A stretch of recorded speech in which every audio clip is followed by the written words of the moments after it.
और इस बीच बड़ी खबर बता दें, रविकांत हमारे सहयोगी ग्राउंड पर मौजूद है, लेकिन जो बड़ी खबर आ रही है बता दें, थोड़ी देर में संसद पहुंचेंगे प्रधानमंत्री मोदी।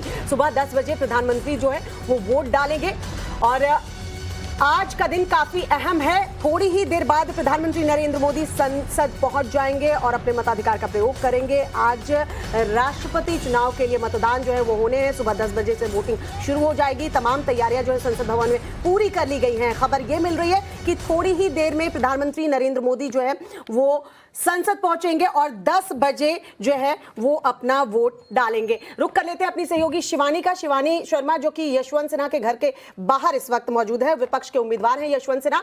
शिवानी, यशवंत सिन्हा के रूप में विपक्ष ने एक स्ट्रॉन्ग कैंडिडेट उतारा था, लेकिन द्रौपदी मुर्मू का नाम सामने आते ही ये तस्वीर साफ होती चली गई कि कहीं ना कहीं पलड़ा द्रौपदी मुर्मू का भारी है। अब ये स्टेटमेंट को कैसे समझाएंगे आप, जो यशवंत सिन्हा ने कहा कि आप अपनी अंतरात्मा की आवाज सुनिए? उनको भी अंदाजा हो गया कि क्या होने वाला है।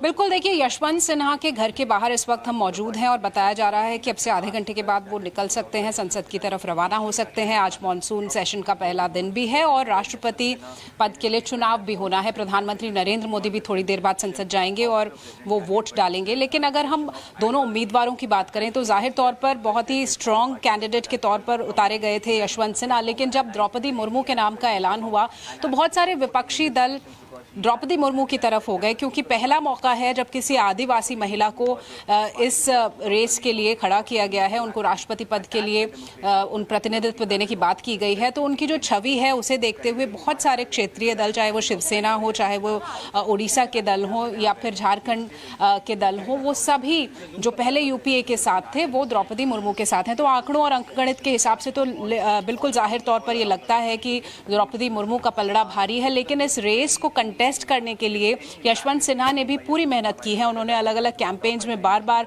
कहा कि अंतरात्मा की आवाज़ को सुनना चाहिए। ये दो व्यक्तियों का नहीं, विचारधाराओं का चुनाव है। और यही हमने सुना था उन विपक्षी दलों के मुंह से भी, जब वो शुरुआत में, चाहे वो लेफ्ट पार्टीज हों, जो यशवंत सिन्हा को सपोर्ट कर रही थी, वो बार बार यही कह रही थी कि ये एक पॉलिटिकल बैटल है और एक जो विचारधारा है उसके हिसाब से यशवंत सिन्हा के साथ जाएंगे। लेकिन ऐसा लगता है कि द्रौपदी मुर्मू की जो छवि है, जो उनका व्यक्तित्व है, वो इन सब पर भारी पड़ गया।